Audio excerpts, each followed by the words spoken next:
ഓം ധ്യായാമോദവളാവകുണ്ടനവതീം തേജോമയീം നൈഷ്ഠികീം സ്നിഗ്ധാപാംഗവിലോകിനീം ഭഗവതീം മന്ദസ്മിതശ്രീമുഖീം വാത്സല്യാമൃതവർഷിണീ സുമധുരം സങ്കീർത്തനാലാപിനീം ശ്യാമാംഗീം മധുസിക്തസൂക്തിം അമൃതാനന്ദാത്മികാം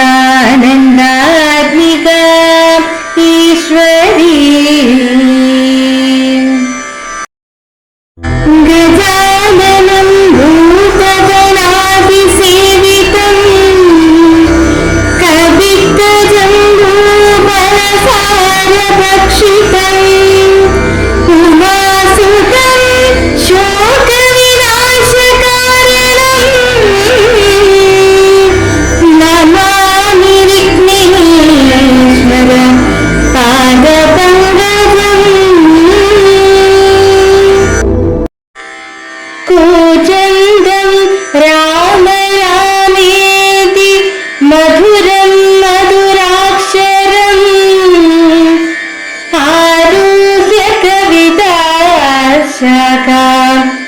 വന്ദേ വാൽമീകി കോകിലം.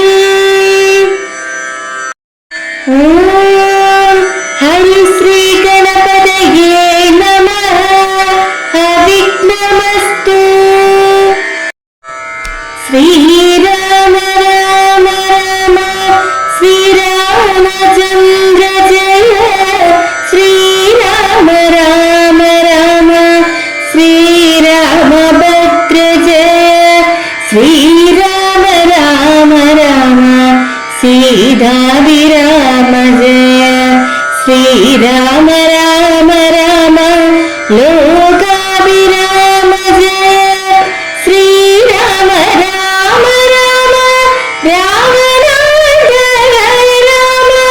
ശ്രീരാമ മമ ഹൃദി രമതാം രാമ രാമ.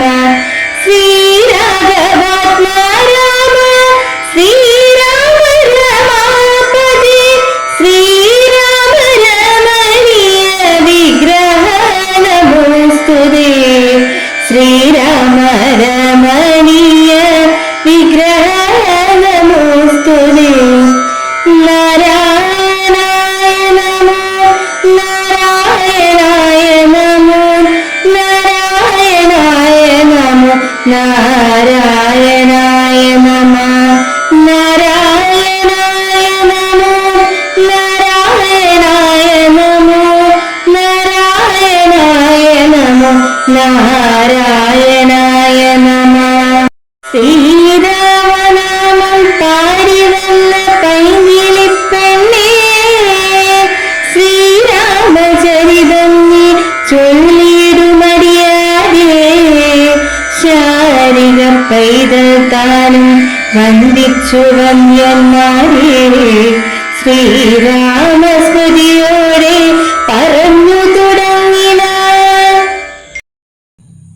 യുദ്ധം പറഞ്ഞ ഭരതനെ കണ്ടവരത്രയും പാരം പ്രശംസിച്ചു വാഴ്ത്തിനാർ. സന്തുഷ്ടനായ രഘുകുലനാഥനും അന്തർമുത വിമാനേന മാനേന പോയി നന്ദിഗ്രാമേ ഭരതാശ്രമേ ചെന്നത മന്ദം മഹീതലം തന്നിലിറങ്ങിനാൻ. മാനസേ ഖേദമുണ്ടാകരുതാർക്കുമേ, ഞാൻ അയോധ്യാധിപനായി വസിക്കാമല്ലോ. എങ്കിലതിനൊരുക്കിയിടുകെല്ലാമെന്ന് പങ്കജലോചാനജ്ഞയാ സംഭ്രമാൻ അഷ്ടപൂർണാക്ഷനായ ശത്രുഘ്നനും തഥാ ശ്മശ്രുനിതന്മാരെ വരുത്തിനാൻ. സംഭാരവും വൈശേഖാർത്ഥമേവരും സംഭരിച്ചിരുന്നാൻ ആനന്ദചേതസ. രാമചന്ദ്രാനുഗ്രഹേണ സമസ്തരും കാമലാഭേന നിജ നിജ മന്ദിരം പ്രാപിച്ചു. താരക ബ്രഹ്മവും ധ്യാനിച്ചു താപത്രയവും അകന്നു വാണീടിനാൾ. സച്ചിൽ പരബ്രഹ്മപൂർണ ആത്മാനന്ദ അച്യുത അദ്വയമേകമനാമയം ഭാവനയാ ഭഗവത് പദാംബോജവും സേവിച്ചിരുന്ന ജഗത്രയവാസികൾ. സിംഹാസനോപരി സീതയാ സംയുതം സിംഹപരാക്രമം ശൂരകോടിപ്രഭം. സോദര വാനര താപസ രാക്ഷസ ഭൂദേവ വൃന്ദനി ശേവ്യമാണം പരം. രാമാഭിഷേക തീർത്ഥാദ്രവിഗ്രഹം ശ്യാമളം കോമളം ചാമീകരപ്രഭം. ചന്ദ്രബിംബാനനം ചാർവായുധഭുജം ചന്ദ്രികാ മന്ദഹാസോജ്വലം രാഘവം. ധ്യാനിപ്പവർഗവിഷ്ടാസ്പദം കണ്ടുകണ്ടാനന്ദം ഉൾക്കൊണ്ടിരുന്നതെല്ലാവരും. ഓം അമൃതേശ്വരിയെ നമഃ. അധ്യാത്മരാമായണത്തിലെ വളരെയധികം സന്തോഷപ്രദമായ ശ്രീരാമഭഗവാന്റെ രാജ്യാഭിഷേകമാണ് ഇന്നിവിടെ പാരായണം ചെയ്തിരിക്കുന്നത്. ഭരതന്റെ വാക്കുകൾ കേട്ട് സന്തുഷ്ടനായ ശ്രീരാമചന്ദ്രൻ പുഷ്പക വിമാനത്തിൽ കയറി നന്ദിഗ്രാമത്തിൽ വന്നിറങ്ങി. കുബേരനിൽ നിന്ന് രാവണൻ തട്ടിയെടുത്ത പുഷ്പക വിമാനം അളകാപുരിയിലേക്ക് തിരിച്ചയച്ചു.